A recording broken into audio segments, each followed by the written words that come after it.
Suatu ketika Nabi Sulaiman bin Daud memperoleh wahyu Allah yang memerintahkan agar segera pergi ke suatu pantai karena Allah akan menunjukkan sesuatu yang ajaib.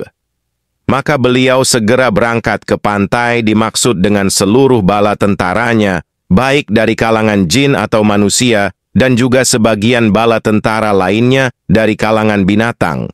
Tetapi sesampainya di sana beliau tidak menemukan sesuatu yang aneh atau ajaib, hanya hamparan pantai yang memanjang dan laut yang terbentang luas seolah tanpa batas. Nabi Sulaiman segera memerintahkan salah satu jin untuk menyelam di lautan dan membawa keluar sesuatu yang tampak ajaib jika menemukannya. Jin tersebut segera menyelam sedalam yang ia mampu sambil memperhatikan sekelilingnya. Setelah beberapa waktu lamanya, ia muncul di permukaan dan berkata, "Wahai Nabi Sulaiman, aku telah menyelam sejauh yang aku mampu, sampai sekian ribu meter dalamnya, tetapi aku tidak melihat sesuatu yang ajaib dan istimewa yang bisa aku tunjukkan kepadamu." Nabi Sulaiman tidak puas dengan laporan jin tersebut. Allah telah memfirmankan dan itu pasti adanya. Hanya jin itu saja yang mungkin tidak mampu menemukannya. Karena itu beliau memerintahkan jin Ifrit yang mempunyai kemampuan jauh lebih hebat dari kebanyakan bangsa jin untuk melakukan tugas tersebut. Jin Ifrit segera menerjunkan diri ke samudra, menjelajah ke segala arah dan sedalam yang ia mampu, dengan kecepatan yang jauh lebih mengagumkan. Tetapi setelah beberapa waktu lamanya, ia muncul di permukaan tanpa membawa apa-apa, dan berkata, "Wahai Nabi Sulaiman, aku telah menyelam sejauh yang aku mampu, sampai sekian ribu meter dalamnya, 2 kali dalamnya dari yang diselami jin sebelumnya. Tetapi aku tidak melihat sesuatu yang ajaib dan istimewa yang bisa aku tunjukkan kepadamu."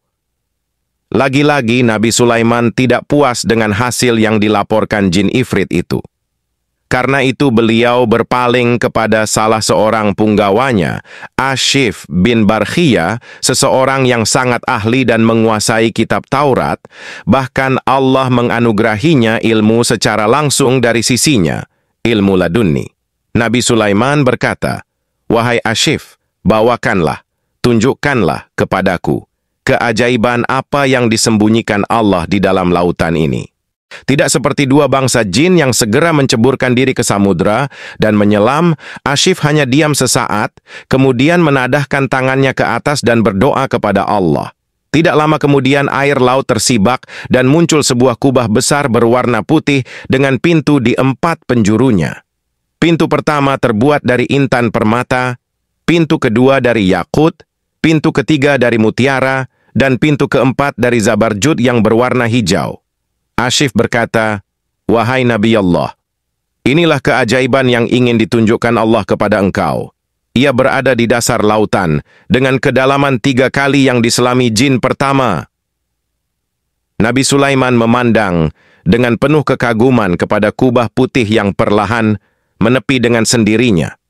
Kemudian pintu-pintu itu terbuka dan tidak ada setetes air pun yang membasahi bagian dalam kubah tersebut. Beliau masuk dan menemukan seorang pemuda sedang beribadah di dalamnya.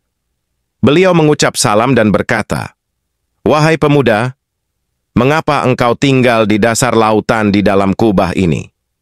Setelah menjawab salam beliau, pemuda itu menceritakan bahwa dahulunya ia merawat dan melayani kedua orang tuanya yang cacat. Ibunya dalam keadaan buta sedang ayahnya lumpuh selama hampir 70 tahun. Ketika sang ibu akan meninggal, ia berdoa, "Ya Allah, lanjutkan, panjangkan umur anakku dalam ketaatan kepadamu." Kemudian ketika sang ayah akan meninggal, ia berdoa, "Ya Allah, jadikanlah anakku tetap dalam ketaatan kepadamu di tempat yang tidak dapat diketahui oleh para syaitan." Setelah kewafatan kedua orang tuanya, pemuda itu berjalan-jalan ke tepi pantai dan melihat kubah tersebut yang dalam keadaan terbuka. Ia masuk karena ingin mengetahui keadaan di dalamnya, tetapi tiba-tiba kubah tersebut tertutup dan dibawa malaikat ke dasar lautan yang terdalam. Maka ia menghabiskan waktu hanya dengan beribadah kepada Allah di dalam kubah tersebut. Nabi Sulaiman berkata, "Pada masa siapakah engkau hidup saat itu?" Pemuda itu berkata, "Masa Nabi Ibrahim." Berarti pemuda itu telah tinggal di kubah itu selama sekitar 1400 tahun, tetapi sama sekali tidak tampak ketuaan di wajah pemuda tersebut. Bahkan satu uban pun tidak tampak di rambutnya. Nabi Sulaiman berkata lagi, "Bagaimana dengan makan minummu?" Pemuda itu berkata, "Setiap harinya kubah ini naik ke permukaan, dan seekor burung membawakan makanan dan minuman sebesar kepala orang dewasa. Saya bisa merasakan semua jenis makanan di dunia ini, yang membuat saya selalu puas dan kenyang. Hilang semua rasa haus dan lapar, panas dan dingin, jemu dan malas, bahkan tidak ada rasa kantuk dan ingin tidur, sehingga saya bisa menghabiskan waktu untuk beribadah kepada Allah." Nabi Sulaiman memandang pemuda itu penuh kekaguman. Walaupun segala mukjizat dan kelebihan yang diberikan Allah kepadanya sangat mengagumkan, tetapi bagi Nabi Sulaiman, apa yang dialami pemuda itu jauh lebih mengagumkan lagi. Apalagi pemuda itu bukan seorang nabi dan rasul, tetapi seorang yang berbakti kepada kedua orang tuanya, yang memperoleh kemuliaan, karamah. Itu karena doa kedua orang tuanya. Nabi Sulaiman berkata, "Maukah engkau tinggal bersama kami?" Pemuda itu berkata, "Kembalikanlah saya ke tempat semula, dan biarkanlah saya terus beribadah kepada Allah sampai waktu yang dikehendaki Allah." Nabi Sulaiman keluar dari kubah tersebut dan memerintahkan Ashif untuk mengembalikan kubah itu ke tempatnya semula. Ashif menadahkan tangan dan berdoa, maka perlahan kubah itu masuk ke dalam air, dan pemandangan kembali seperti semula, hanya hamparan air dan pasir yang seolah tidak terbatas. Semoga yang subscribe dilancarkan rezekinya dan dimudahkan urusannya. Amin. Ya Rabbal Alamin.